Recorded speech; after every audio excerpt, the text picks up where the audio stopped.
News 18 ಡಿಜಿಟಲ್ಗೆ ಸ್ವಾಗತ. ನಾನು ಶಿವರಾಮ ಸುಂಡಿ. ಇವನು ಖದೀಮ್ರಲ್ಲೇ ಖದೀಮ್ ಅಂತ ಹೇಳ್ಬೋದು. ದೇಶದ ಮೂಲೆ ಮೂಲೆಗಳಿಗೂ ಸುತ್ತಿ ಪೊಲೀಸರಿಂದ ತಪ್ಪಿಸ್ಕೊಳ್ಳಿಕ್ಕೆ ಯತ್ನಿಸಿದ. ಕೊನೆಗೂ ಸಹ ಇಂತಹ ಖದೀಮನನ್ನು ಹುಬ್ಬಳ್ಳಿಯ ಗ್ರಾಮೀಣ ಠಾಣೆ ಪೊಲೀಸರು ಅರೆಸ್ಟ್ ಮಾಡಿದ್ದಾರೆ.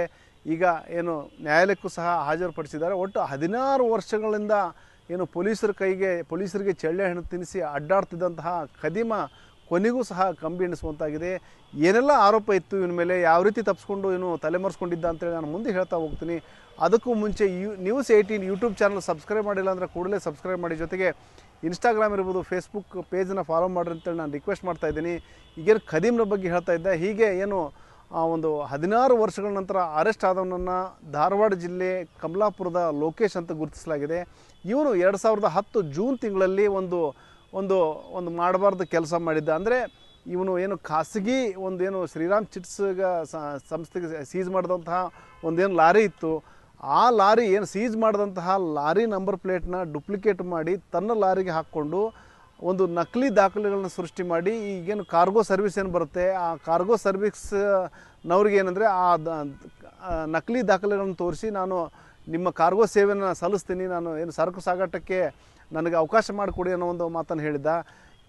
ಇವನ ದಾಖಲೆಗಳನ್ನು ಎಲ್ಲವನ್ನು ಇವನ ಮಾತನ್ನು ನಂಬಿದಂತಹ ಏನು ಒಬ್ಬ ಕಾರ್ಗೋ ಸರ್ವಿಸ್ ಸೆಂಟ್ರ್ ಏನಂದರೆ ಇವನಿಗೆ ಏನು ಸುಮಾರು 14.87 ಲಕ್ಷ ರೂಪಾಯಿ ಮೌಲ್ಯದ, ಅಂದರೆ ಸುಮಾರು ಒಂದು 15 ಲಕ್ಷ ರೂಪಾಯಿ ಮೌಲ್ಯದ ಒಂದು ವಸ್ತುಗಳನ್ನು ಇವನ ಲಾರಿನಲ್ಲಿ ಸಾಗಾಟಕ್ಕೆ ಒಂದು ಪರ್ಮಿಷನ್ ಕೊಟ್ಟಿದ್ದರು. ಹೊಸಪೇಟೆ, ಬಳ್ಳಾರಿ ಮೊದಲಾದ ಕಡೆ ಈ ಒಂದು ಇಲ್ಲಿಂದ ಏನು ಹುಬ್ಬಳ್ಳಿಯಿಂದ ಹೊಸಪೇಟೆ, ಬಳ್ಳಾರಿ ಮೊದಲಾದ ಕಡೆ ಈ ಒಂದು ಸರಕುಗಳನ್ನು ಸೋಪ್ ಇರ್ಬೋದು, ಪೌಡರ್ ಇರ್ಬೋದು, ಏನು ಸೋಪಿನ ಪುಡಿ ಇರ್ಬೋದು ಮತ್ತು ಬೇರೆ ಬೇರೆ ರೀತಿಯ ಈ ರೀತಿಯ ಒಂದು ವಸ್ತುಗಳನ್ನ ಸುಮಾರು ಒಂದು 14.87 ಲಕ್ಷ ರೂಪಾಯಿ ಮೌಲ್ಯದ ವಸ್ತುಗಳನ್ನು ಏನು ಸಾಗಾಟ ಮಾಡಬೇಕಾಗಿತ್ತು. ಅವನು ಆ ವಸ್ತುಗಳನ್ನು ಇಲ್ಲಿಂದ ಹಾಕ್ಕೊಂಡು ಹೋಗಿ ಅದನ್ನು ನೇರವಾಗಿ ಯಾರಿಗೆ ಕಸ್ಟಮರ್ಗೆ ತಲುಪಿಸುವಂತಹ ಕೆಲಸ ಮಾಡ್ದೇನೆ ತಾನೇ ಅವನು ನೇರವಾಗಿ ಕಾಳ ಸಂತೆಯಲ್ಲಿ ಮಾರಾಟ ಮಾಡಲಿಕ್ಕೆ ಯತ್ನಿಸ್ತಾನೆ. ಅಂದರೆ ತನಗೆ ಸಿಕ್ಕಂಥ ತಾನೇನು ಒಂದೇನು ಕಾರ್ಗೋದಲ್ಲಿ ತೆಗೆದುಕೊಂಡು ಹೋಗುವಂತಹ ವಸ್ತುಗಳನ್ನು ಬೇರೆ ಕಡೆ ಮಾರಾಟ ಮಾಡಲಿಕ್ಕೆ ಯತ್ನಿಸ್ತಾನೆ.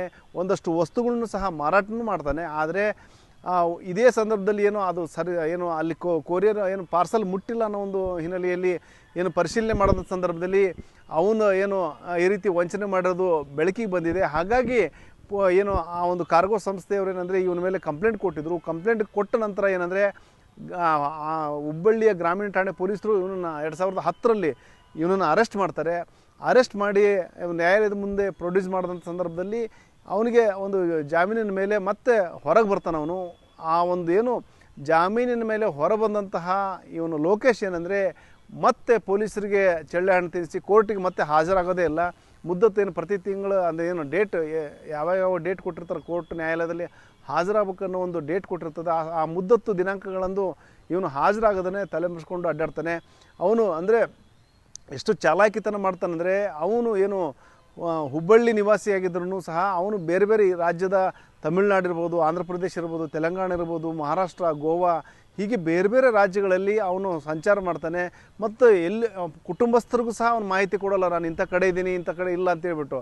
ಮತ್ತು ಏನಂದರೆ ಯಾವಾಗಲೂ ಅಂದರೆ ತಾನು ಸಿಕ್ಕಾಕೊಳ್ಬೋದು ಅನ್ನೋ ಅನ್ನೋ ಕಾರಣಕ್ಕಾಗಿ ಅವನು ಸಾಕಷ್ಟು ಮೊಬೈಲ್ ಬಳಕೆಯ ವಿಚಾರದಲ್ಲೂ ಸಹ ಜಾಗರೂಕತೆ ವಹಿಸಿರ್ತಾನೆ. ಎಲ್ಲಾದರೂ ಹೋದಂಥ ಸಂದರ್ಭದಲ್ಲಿ ಬೇರೆಯವರ ಮೊಬೈಲ್ನಿಂದನೇ ಮಾತಾಡಿದ್ದು, ಬೇರೆಯವರ ಮೊಬೈಲ್ ಬಳಸಿದಾನೆ ಹೊರತಾಗಿ ಅವನು ತನ್ನ ಮೊಬೈಲ್ನ ಬಳಸೋಕ್ಕೆ ಹೋಗಲ್ಲ. ಅಷ್ಟರ ಮಟ್ಟಿಗೆ ಅವನು ಜಾಗರೂಕತೆ ವಹಿಸಿ ಪೊಲೀಸರಿಗೆ ಕಣ್ಣಿಗೆ ಮಣ್ಣೆರಚುವಂತಹ ಪ್ರಯತ್ನ ಮಾಡ್ತಾರೆ.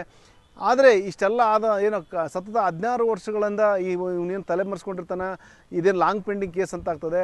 ಆ ಸಂದರ್ಭದಲ್ಲಿ ನ್ಯಾಯಾಲಯ ಏನಂದರೆ ಓಪನ್ ವಾರೆಂಟ್ ಜಾರಿ ಮಾಡುತ್ತೆ. ಅವನಿಗೆ ಕೂಡಲೇ ಅರೆಸ್ಟ್ ಮಾಡಲಿಕ್ಕೆ ನ್ಯಾಯಾಲಯ ಸೂಚನೆ ಕೊಡುತ್ತೆ. ಏನು ಓಪನ್ ವಾರೆಂಟ್ ಜಾರಿ ಆದ ನಂತರ ಏನಂದರೆ ಅರೆಸ್ಟ್ ವಾರೆಂಟ್ ಜಾರಿ ಆದ ನಂತರ ಪೊಲೀಸರು ಏನಂದರೆ ಅವನ ಮೇಲೆ ಮತ್ತೆ ಅವನ ಬಂಧನಕ್ಕೆ ಜಾಲ ಬೀಸ್ತಾರೆ. ಅವನು ಎಲ್ಲ ಖಚಿತ ಮಾಹಿತಿ ಮೇರೆಗೆ ಗೋವಾದಲ್ಲಿ ದಾಳಿ ಮಾಡಿ ಲೋಕೇಶ್ನನ್ನು ಗೋವಾದಲ್ಲಿ ಅರೆಸ್ಟ್ ಮಾಡಿದ್ದಾರೆ. ಅಲ್ಲಿಂದ ಕರೆತಂದು ಈಗ ನ್ಯಾಯಾಲಯಕ್ಕೆ ಹಾಜರುಪಡಿಸಿ ಮತ್ತು ನ್ಯಾಯಾಂಗ ವಶಕ್ಕೆ ಒಪ್ಪಿಸಿದ್ದಾರೆ. ಒಂದು ರೀತಿಯಲ್ಲಿ ಏನು ಸಾಕಷ್ಟು ಅವನು ಇನ್ನು ಸತತ 16 ವರ್ಷಗಳಿಂದ ತಲೆಮರೆಸ್ಕೊಂಡು ಏನು ಯಾರಿಗೂ ಆ ಕಡೆ ಕೋರ್ಟ್ಗೂ ಹಾಜರಾಗದೇ, ಈ ಕಡೆ ಪೊಲೀಸರಿಗೂ ಸಿಕ್ಕಾಕೊಳ್ಳದೇನೆ ಸಾಕಷ್ಟು ಒಂದು ಎಚ್ಚರಿಕೆ ವಹಿಸಿ ಅಂದರೆ ಭಾಳ ಚಾಣಾಕ್ಷತೆಯಿಂದ ತಪ್ಪಿಸ್ಕೊಳ್ಳುವಂತಹ ಎಲ್ಲ ಪ್ರಯತ್ನಗಳು ಮಾಡ್ತಾನೆ. ಆದರೆ 16 ವರ್ಷಗಳ ನಂತರ ಕೊನೆಗೂ ಸಹ ಪೊಲೀಸರ ಹಾಕಿದ ಬೆಲೆಗೆ ಬಿದ್ದಿದ್ದಾನೆ. ಈಗೇನು ಒಂದು ಏನು ಈಗ ಏನು ಈ ಹಿಂದೆ ಏನು ಪ್ರಕರಣ ದಾಖಲಾಗಿತ್ತು, ಅದ್ರ ಜೊತೆಗೆ ಈ ರೀತಿ ಒಂದು ತಲೆಮರೆಸ್ಕೊಂಡು ಈಗೇನು ನ್ಯಾಯಾಲಯಕ್ಕೆ ಹಾಜರಾಗದಿರೋದು, ಆ ಇತ್ಯಾದಿ ಪ್ರಕರಣಗಳು ಸಹ ಅವನ ಮೇಲೆ ಈಗ ಹೊರಸಿ ಈಗೇನು ಅರೆಸ್ಟ್ ಮಾಡಿ ಈಗ ನ್ಯಾಯಾಂಗ ವಶಕ್ಕೆ ಒಪ್ಪಿಸಲಾಗಿದೆ. ಆತನನ್ನು ಏನು ಠಾಣೆಗೆ ಕರೆತಂದ ನಂತರ ವಿಚಾರಣೆ ಮಾಡಿ ಎಲ್ಲೆಲ್ಲಿದ್ದ, ಯಾವ್ಯಾವ ಊರಿನಲ್ಲಿದ್ದ ಅನ್ನೋ ಒಂದು ಇದನ್ನು ಮಾಹಿತಿ ಕಲೆ ಹಾಕಿ ವಿಚಾರಣೆ ನಂತರ ಅವನನ್ನು ನ್ಯಾಯಾಂಗ ವಶಕ್ಕೆ ಒಪ್ಪಿಸಲಾಗಿದೆ. ಅದೇನೇ ಇರಲಿ, ಸಾಕಷ್ಟು ಏನು ಎಲ್ಲರಿಗೂ ಸಹ ಚಳ್ಳೆ ಹಣ್ಣು ತಿನ್ನಿಸಿ ನ್ಯಾಯಾಲಯಕ್ಕೂ ಸಹ ಒಂದು ನ್ಯಾಯಾಲಯದಿಂದಲೂ ಸಹ ಕಣ್ತಪ್ಪಿಸ್ಕೊಂಡು ಅಡ್ಡಾಡುವಂತಹ ಒಂದು ಆರೋಪಿ ಕೊನೆಗೂ ಸಹ ಅರೆಸ್ಟ್ ಆಗಿದ್ದಾನೆ, ಜೈಲಿನಲ್ಲಿ ಮುದ್ದೆ ಮುರಿಯುವಂತಾಗಿದೆ. ಶಿವರಾಮ ಸುಂಡಿ, ನ್ಯೂಸ್ 18 ಹುಬ್ಬಳ್ಳಿ. ನಿರ್ಭೀತ, ನಿಷ್ಪಕ್ಷಪಾತ, ವಿಶ್ವಾಸಾರ್ಹ ಸುದ್ದಿಗಳಿಗೆ ಮತ್ತೊಂದು ಹೆಸರಾಗಿರುವ ನ್ಯೂಸ್ 18 ಕನ್ನಡ ಈಗ ಆಪ್ನಲ್ಲೂ ಲಭ್ಯವಿದೆ. ದಯವಿಟ್ಟು ಇಲ್ಲಿರುವ QR ಕೋಡ್ ಸ್ಕ್ಯಾನ್ ಮಾಡಿಕೊಂಡು ಆಪ್ ಡೌನ್ಲೋಡ್ ಮಾಡೋದಕ್ಕೆ ಮರಿಬೇಡಿ. ನಿಮ್ಮ ಬೆಂಬಲ ಹೀಗೆ ಸದಾ ನಮ್ಮೊಂದಿಗಿರಲಿ. ಧನ್ಯವಾದ.